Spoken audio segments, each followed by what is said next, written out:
Hello everyone, this is Tina. It's time for our daily devotional.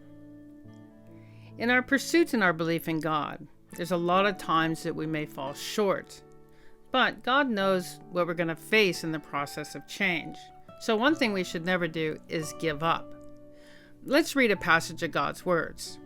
God says, "The people God saves are those who have been corrupted by Satan, and thus came to have corrupt dispositions. They are not perfect people without the slightest blemish, nor are they people who live in a vacuum. For some, as soon as their corruption is revealed, they think, 'Yet again, I've resisted God. I've believed in Him for so many years, but I still haven't changed. God surely doesn't want me anymore.' What sort of attitude is this? They have given up on themselves and think that God does not want them anymore. Is this not a case of misunderstanding God? When you are so negative, it is easiest for Satan to find chinks in your armor. And once it has succeeded, the consequences are unimaginable. Therefore, no matter how much difficulty you are in or how negative you are feeling, you must never give up. While people's lives are developing and while they are being saved, they sometimes take the wrong path or go astray. They exhibit some immature states and behavior in their life for a while, or sometimes grow weak and negative, say the wrong things, slip and fall, or suffer a failure.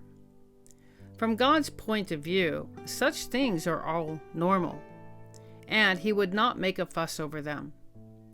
Seeing how profoundly corrupted they are, that they will never be able to satisfy God, brings pain to some people's hearts. And people who are capable of such remorse are often the objects of God's salvation. Those who do not feel they need salvation, who think they are already perfect, are not the ones who will be saved by God. Amen. This passage is really encouraging because we know that we're very, very deeply corrupted by Satan. And we know that in the process of change, especially in the work God's doing today, of the judgment and chastisement to help us to break free of Satan's control, it's a process of failure and success, right? Without the failures, how can we see our success? And God knows that, we're human. It's a process of changing. And when we fail, I know for myself, when I fail, there's times I felt like, wow, God should just strike me down right now because I'm not worthy of even being saved. But we should never, ever give up because God will never give up on us. So we should never give up on ourselves. And this is where Satan will find those chinks in our armor of trying to accuse us, trying to say, well, you're not worthy of being saved.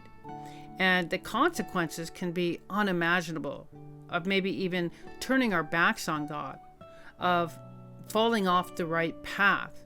So no matter how much difficulty we face or how negative we may become, we have to never, ever give up.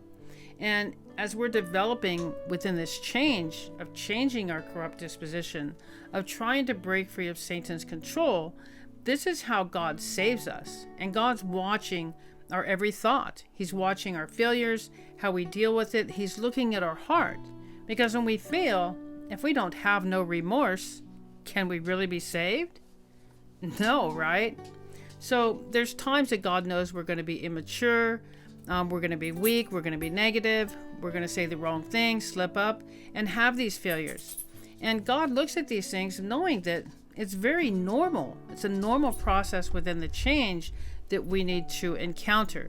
And God doesn't make a fuss over this, right? So seeing how corrupted we are, there's times that we may feel that we're never able to satisfy God. And it can bring pain within our hearts because we want to be pleasing to God. And these are the types of people that God are going to save. Now God says if there's those people that already think they're perfect, they don't need to be saved, they don't need to change, and all they need to do is sit around. Those are the people that God will not save. Why?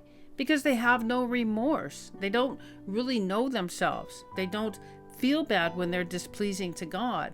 So God treats people according to how they pursue, of how they love God, of how they adhere to his work. And I think this passage for me, it's really encouraging.